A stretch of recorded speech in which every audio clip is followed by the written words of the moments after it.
globalisasi membawa begitu banyak dampak bagi kehidupan. Ada dampak baik, ada juga dampak buruk yang toksik buat hidup kita sebagai generasi muda. Maka dari itu, di sini kita akan bareng-bareng cari tahu apa itu toksik di era digital.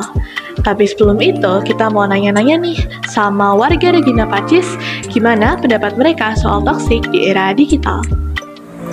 Di era digital ya, menurut saya, sebisa saya, kita harus memilah-milah mana yang baik untuk diri kita dan yang tidak untuk diri kita. Untuk toksik sendiri kan gimana ya? Kan ini baru kelas 9 ya? Ya itu seharusnya penggunaan internet harusnya dibatasi. Jangan karena sekarang itu kan teknologi sudah canggih. Ya biasanya itu anak-anak usil. Coba-coba, bener kan? Itu pengen web ini, coba ini, buka ini. Kan sekarang internet lancar, nggak kayak dulu. Nah itu yang harus diproteksi sejak dini. Oke, jadi karena perkembangan era digital sekarang jadinya untuk menyebarkan sebuah hinaan atau sebuah celaan di era digital ini kan semakin cepat, semakin meluas dan semakin bisa menyinggung banyak pihak gitu. Karena pengguna media sosial itu di era digital ini kan bukan dari kalangan kecil saja tetapi kalangan luas. Nah, oleh sebab itu toksik di era digital ini sangat berbahaya karena bisa membuat pelakunya ini mendapatkan masalah, lalu korban yang dituju ataupun masyarakat yang dituju itu menjadi tersinggung, menjadi terhina dan lain-lain kan. Oleh sebab itu kita harus bijak dalam menggunakan media sosial di era digital sekarang ini agar kita tidak toksik. Toksik di era digital itu berarti racun ya? Iya. Nah, kalau racun berarti ada hal-hal negatif yang muncul di era digital ini. Nah, menurut saya banyak sekali yang sekarang bisa kita lihat ya. Ada cyberbullying, ada hoax, atau juga ujaran kebencian.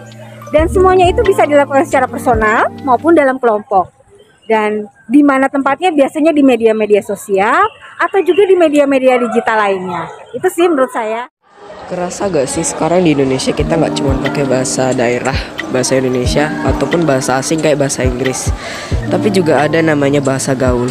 Bahasa gaul ini awalnya hanya istilah yang dipakai dalam satu kelompok dan akhirnya menyebar akibat arus globalisasi yang pesat dalam bermedia sosial. Apa aja sih bahasa gaul yang sering dipakai? GGY, ngap, TBL, BAP, POV, Besti, dan lain-lain. Apa sih itu? Salah satu yang terkenal dan akan menjadi pembahasan kita adalah toksik. Apa sih itu toksik?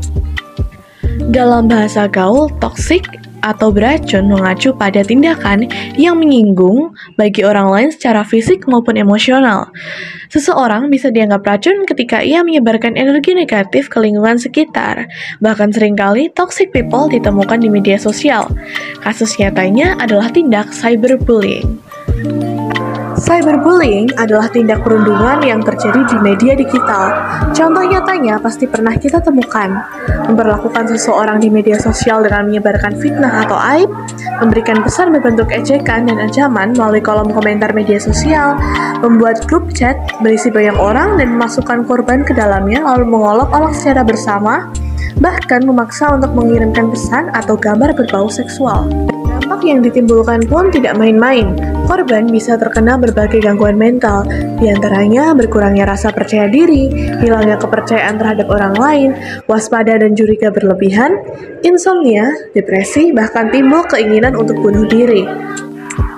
Tindak cyberbullying ini seringkali tidak kita sadari, bahkan mungkin secara tidak sengaja kita juga pernah menjadi pelakunya. Terus gimana sih cara biar kita nggak ikut jadi pelaku cyberbullying? Pertama, tanamkan empati dalam diri dengan berusaha memahami perasaan orang lain. Berpikir sebelum bertindak, pertimbangkan dampak yang bisa ditimbulkan. Tanamkan sikap toleransi dengan menghargai perbedaan, baik agama, suku, gender, dan pandangan. Ikuti hati nurani, jika melihat orang menjadi korban, jangan ikut ke dalamnya. Sebaliknya, berusahalah untuk menghentikannya. Penyebab orang menjadi toksik karena kehidupan masa lalunya yang negatif. kehidupan masa lalu yang negatif memiliki dampak besar pada masa kini. Juga, korban trauma bully, kekerasan seksual, dan kurangnya kasih sayang orang tua dapat mengarah pada pembentukan orang-orang toksik. Menurut pandangan hukum, terkait dengan bullying diatur dalam pasal 76C Undang-Undang Nomor 35 Tahun 2014 yang berbunyi, tiap orang dilarang menempatkan, membiarkan, melakukan, menyuruh, atau turut serta melakukan kekerasan terhadap anak. Ancaman hukuman yang melanggar pasal ini adalah pidana dan tidak sesuai dengan sila kedua. Jika kita melihat dari sisi agama, Gereja Katolik secara terang-terangan menolak perilaku bullying sekecil apapun itu. Sebagai pengikut Kristus, kita diperintahkan untuk mengasihi orang lain dan menjaga kepentingan kaum yang lebih lemah. Bila kita mengedepankan kasih, kita akan mendapati diri kita terus-menerus bersandar kepada Tuhan, sumber cinta dan kasih sayang, dengan ayat Matius 22 ayat 39, yaitu berbunyi, dan hukum yang kedua yang sama dengan itu ialah kasihlah sesamamu manusia seperti dirimu sendiri. Lalu, gimana sih cara biar kita bisa bebas dari toksik? Kamu bisa terapkan beberapa tips ini buat menjaga kesehatan fisik serta mental kamu dari toksik. 1. Makan makanan yang bergizi. 2. Olahraga rutin. 3. Perbanyak minum air putih. 4. Tuliskan hal-hal yang patut disyukuri. 5.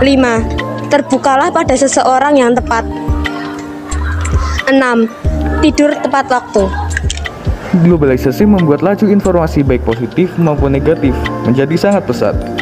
Informasi negatif yang tak disaring terlebih dahulu dapat menciptakan racun bagi kehidupan. Oleh sebab itu, sebagai generasi muda, kita harus serentak memberantas toksik demi mewujudkan generasi Indonesia di masa depan yang lebih berkualitas secara fisik maupun mental.